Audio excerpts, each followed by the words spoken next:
आज का वचन। पहला पाठ प्रकाशना ग्रंथ अध्याय 1 पद संख्या 1 से 5 और अध्याय 2 पद संख्या 1 से 5। ये ईसा मसीह की प्रकाशना है। यह उन्हें ईश्वर की ओर से प्राप्त हुई। उसने अपने दूत को भेजकर इस प्रकाशना का ज्ञान अपने सेवक यूहन्ना को कराया। यूहन्ना अनुप्रमाणित करता है कि उसने जो कुछ देखा वह ईश्वर का वचन और ईसा मसीह का साक्ष्य है। धन्य है वह जो ये भविष्यवाणी पढ़कर सुनाता है और धन्य है वे जो इसके शब्द सुनते हैं और इसमें लिखी हुई बातों का ध्यान रखते हैं, क्योंकि वह समय निकट आ गया है। जो है, जो था और जो आने वाला है, उसकी ओर से उसके सिंहासन के सामने उपस्थित रहने वाले 7 आत्माओं और ईसा मसीह की ओर से आप लोगों को अनुग्रह और शांति प्राप्त हो। एफेसुस की कलीसिया के स्वर्गदूत को ये लिखो जो अपने दाहिने हाथ में 7 तारों को धारण किए हैं और सोने के 7 दीपधारों के बीच घूम रहा है। उसका संदेश इस प्रकार है, मैं तुम्हारे आचरण, तुम्हारे परिश्रम और धैर्य से परिचित हूँ। मैं जानता हूँ कि तुम दुष्टों को सह नहीं सकते, जो अपने को प्रेरित कहते हैं किंतु है नहीं। तुमने उनकी परीक्षा ली है और उन्हें झूठा पाया है। तुम्हारे पास धैर्य है, तुमने मेरे नाम के कारण कष्ट सहा है और हार नहीं मानी। किंतु मुझे तुमसे शिकायत है कि तुमने अपना पहला धर्मोत्साह छोड़ दिया है। इस पर विचार करो कि तुम कितने ऊंचे स्थान से गिरे हो। पश्चाताप करो और पहले जैसा आचरण करो, नहीं तो मैं तुम्हारे पास आकर तुम्हारा दीपाधार उसके स्थान पर से हटा दूंगा। यह प्रभु की वाणी है। सुसमाचार संत लूकस अध्याय 18 पद संख्या 35 से 43। जब ईसा यरीहो के निकट आ रहे थे तो एक अंधा सड़क के किनारे बैठा भीख मांग रहा था।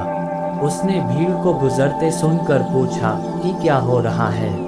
लोगों ने उसे बताया कि ईसा नाज़री इधर से आ रहे हैं। इस पर वह ये कहते हुए पुकार उठा, ईसा दाऊद के पुत्र, मुझ पर दया कीजिए।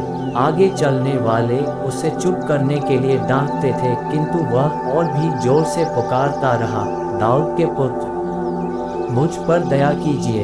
ईसा ने रुककर उसे पास ले आने को कहा। जब वह पास आया तो ईसा ने उससे पूछा, क्या चाहते हो? मैं तुम्हारे लिए क्या करूं? उसने उत्तर दिया, प्रभु, मैं फिर देख सकूं। ईसा ने उससे कहा, जाओ, तुम्हारे विश्वास ने तुम्हारा उद्धार किया है। उसी क्षण उसकी दृष्टि लौट आई और वह ईश्वर की स्तुति करते हुए ईसा के पीछे हो लिया। सारी जनता ने ये देखकर ईश्वर की स्तुति की। यह प्रभु का पवित्र सुसमाचार है। आमीन। आज का चिंतन, हम ईश्वर के सदृश्य हैं और अच्छाई हमारी मौलिकता है। इसलिए जब हम अनजान दुखी लोगों को देखते हैं, हमारी आंखें भर जाती हैं। असहाय लोगों की मदद करने के लिए हमारा मन मचल उठता है। यही मनुष्यों की वास्तविकता या असलियत है। आज के सुसमाचार में यद्यपि यीशु ने अपना रुख यरीहो की ओर किया है, फिर भी वे अंधे व्यक्ति की कराहों को अनदेखा नहीं करते, बल्कि रुककर उनकी व्यथा सुनते तथा उन्हें चंगाई प्रदान करते हैं। जीवन की यात्रा में हम सभी अपने गंतव्य स्थानों की ओर अपना रुख किए हुए हैं, जहां हमें पहुंचने की आवश्यकता है। पर ईश्वर ने हमें अपना स्वरूप और सदृश्य बनाकर एक और जिम्मेदारी सौंपी है कि हम अच्छा बने और लोगों की भलाई कर इस अच्छेपन को अपने कार्यों के द्वारा प्रदर्शित करें। आज हमारी राहों में बहुत से लोग विभिन्न आवश्यकताओं में पड़े हैं। उनके साथ हमारी मुलाकात हम में कौन सी अनुभूति उत्पन्न करते हैं? हम मनन करें और आवश्यकता अनुसार उनको क्रियान्वित करें। आमीन।